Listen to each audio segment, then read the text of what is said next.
let's face it, it's such a massive difference. Over the board coming, it's constant play. And knights, yeah, it comes back to this knights.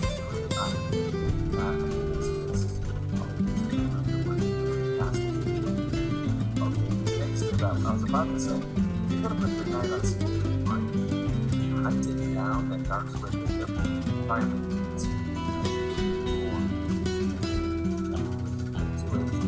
preserving his own white square bishop is Nepomniachtchi. Now, in this position, no bishop on b6 is going to have to be reflected. I don't want to take away white's other trump, white square bishop. With or without passes of pressure, next play, yes, correctly there, and I think you said it well. I guessed correctly because I gotta tell you, in Blitz, guess where the players are going, what they're thinking. I'm gonna say to you though, 8 moves in, and there are slow playing opening moves. Right, you're supposed to snap out these moves like big, get to a position where you'll think, and he has captured on e6. And did I see a b4 thrust? B4 on the board. Interesting. I called it interesting. You called it strange. I would call it bad. I would call it bad. There were some amateur players that. What? No, I don't like that. I wonder what White's plan is. As Black is now playing queen to e8, signaling clear intent to bring the queen over to the king side and initiate some attack. But without the bishop on b6, I will say that piece is so important. And look at this move. It's a knight 94. So 94. Now, after 94, it's on. You're gonna take. You don't want to take here and allow bishop to 54. So takes. And now, with the moves b4 and c4, basically said by pawn on e3, this is a very strange way to play. And he's playing knight d4. That is the most natural move. You know, we look at it like that. What is the answer to knight d4? How do you get a superior position here? Knight takes, of course, his bishop takes. And if you have to play knight takes b6, that line you're talking about, guys, looks like nada for white. Absolutely. Just nothing to hope for. Maybe a situation for black, in fact, because actually this exact moment by discovering that knight takes e4, trying to take advantage of rook on e1. Now, because this pawn is on a3, and it may have to play bishop e2, but look at that bishop. That bishop on e2 is actually being granted, and knight e5, knight f4 split. Well, knight h5, knight f4, same idea. As well. Knight h5, knight f4 split. And yeah, just getting the queen off the tempo makes sense. Also, knight h5, getting a nice little position together right now. What is White's plan? I mean, White has a number of. White has 2 key breaks, f4 and you can point that out. There's an f4 possibility and there's a d4 possibility. Both of them come with minuses. D4 weakens the e pawn, right? F4 weakens your king side, right? Because I can take, and I can go to h5, your g3 square will be weak.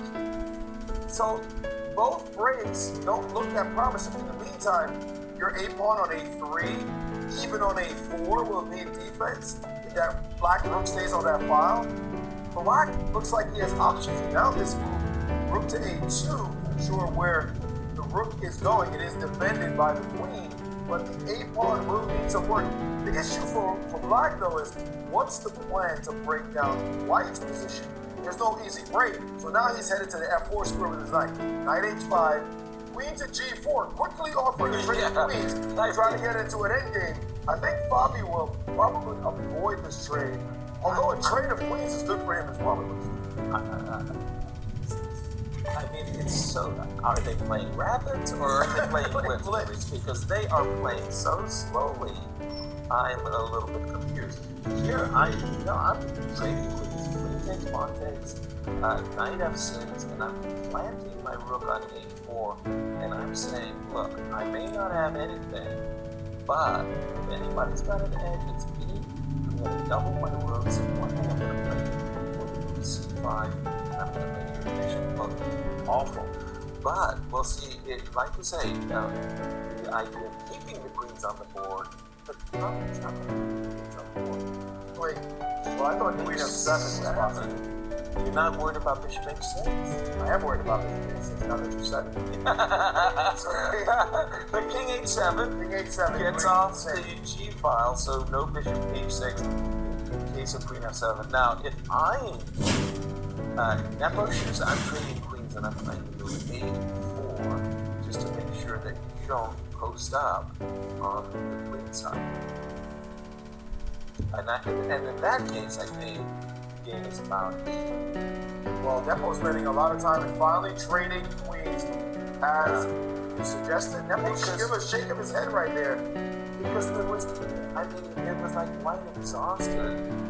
White's got nothing. Oh, absolutely. White's got nothing. This game is not exactly the most exciting game we could have chosen, but this position, the key thing is going to be the clock. Since Nepo is down to 146, Fabi has a full 258, virtually 3 minutes on the clock. So that could become a real factor. A4 on the board, eliminating that weakness. Is going to be prepared to play an A5. So Fabi now just needed to bring his knight back into the action.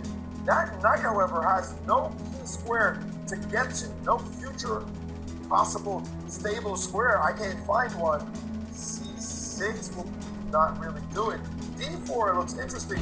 A bishop could easily challenge any knight that shows up on that square. That is his worst piece. And there he is, moving the knight to try to find a good spot. And I would think he's looking for knight to b8. But now the rooks have doubled. And look at Nepo, at least found a plan. A5 will do some work. And I think Fabi's regretting the way he allowed the trade of queens. As you had pointed out, yeah, as a rook could have been on A4, but now, right, and stopping any of this, but now A5 looks like it's coming, and Fabi worried about this endgame because the rooks are going to break through along the A line. At least one rook will show up. Can he play for doubling rooks himself? It looks like awkward rooks on the A file, and black tries to do that. Yeah, I think it's a comment.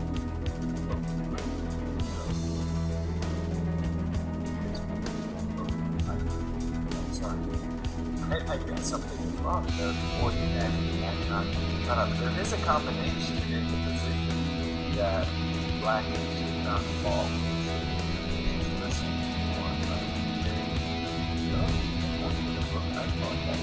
I was about to say, and the pawn queens. So doubling up on the A file, as you suggested, is a good way to neutralize. No, but the problem is, no, I was saying if you double with the rooks, your rook is frozen. Your rooks are frozen. I guess both rooks are frozen. The white king will show up on B3 at some point. And now knight back to B8 is the time. What a move. The knight, this was his point in the first place, but is it going to work out? Takes and can he take and knight C6 at the end, but knight C6 will be met by rook to A4 with a B5 threat. Exactly. Black is going full defense right now. Rook takes knight c6, then rook to a4, and the threat will be b5, which looks unstoppable. And then the rook will reposition itself on a7, and white's rook will be much more active than black. Well, he still he played knight a6. That definitely is making black, making white scream for the move b5. And then knight c5, trade, rook down, rook to a7, rook to a7 followed by rook to b8. And maybe black, Fabi's saying, you can't break through. And he might be right. Stability on that side. Once more, 40 seconds on the clock for Nepo. He's going to have to start moving. Yeah, he is playing this so slowly. The pawn threatened on d3. That's an unexpected turn. He's saying rook a7 does nothing, and he's not worried about it. And forcing the rook back to a3, allowing knight c2 if Fabi wants it. Yeah, I'm not sure that knight or rook a7, rook a4 looked like the way to go, but Nepomniachtchi did not punish this move knight e4. And c5 to move your Okay, sir. like I said, Curious, sir, what is he doing? Sometimes it's very hard to guess the moves in Blitz. If you get one or two right, you kind of pat yourself on the back. Okay, his knight e4, knight is being threatened. rook a3, c5 were all moves that yes. But bishop takes and rook attacks that b pawn. That is threatened right now. That knight has to move. And I don't know what took it so long to put it on c2. And rook f7 defending the pawn. And now f3 and rook to d7 potentially preparing d5. But his b pawn is going to be under threat forever with that rook sitting on a7. Nepo down to 15 seconds. Fabi at 36 seconds. So they will be blitzing. There's a 2-second increment at decent clock. But what to do now? King coming over. Will that king end up on b6? Bishop to c3. No, he just wants to force challenge the knight and challenge it again. By the way, we've got some breaking news. 2 victories. Whoa! D5 breakthrough and rook a8 ignoring the break. Saying you can take if you want to, I can take back with my d pawn, and that has occurred. And now there has to be some counterplay somewhere for black. Where to put the knight though? b6, a target on the b6 square. I would have thought rook to b8 was better than rook no question. Why did he put his rook on a6? No question. And g5, stopping any f4 moves, king moving over to d3. And where's that king going? I have no idea. I don't think he's sure either. Bringing his bishop back into h4, blocking up the whole position. Does white have anything here? Bishop e3, tying down the king. Well, first of all, I'm not even sure why the king's on this square. Knight to b3, knight coming back saying, I don't care if you trade. And this is what white has to do. Make an active rook, and the rook goes back to save that pawn. Now, can he attack? No, his bishop has to end up on d2 to be able to attack the pawn on g5. That is a plan though, right? No question about it. Bishop d2, rook. And stopped in his tracks, chasing the knight, and there goes the bishop to d2. And he's going to put the bishop away on that diagonal, and now he's going to attack the pawn, force defense, and then go down. And he's headed for that g5 pawn as his home, but he can't quite get there with the rook sitting where it is. Exactly. Now he can play rook h5, but that seems wrong. Whoa! G3 with the idea of a3 to g4, and I was going to say he was reaching. And they're both under 10 seconds, blitzing out moves. 2-second increment only. Rook f7. Rook f7, and now the pawn on f3 is hanging. But there's a check. He's got to kill the knight. Oh, I thought he was going to. And pawn takes 7 seconds for each. And now the b pawn is dropping, but the c pawn is dropping. And then the e pawn with check. And now white is up a pawn with a passed b pawn. And another one dropped. 10 seconds per side. White's winning this position. Yeah, it does feel like white's winning the position. I was about to say rook h2 was what I was calculating. He's got problems. He's got and now problems. you're taking his 2 pawns now. And he resigned as Fabi. Wow. What a crazy scramble. Nepo, and that was the last game. Nepo's play was far less than perfect, but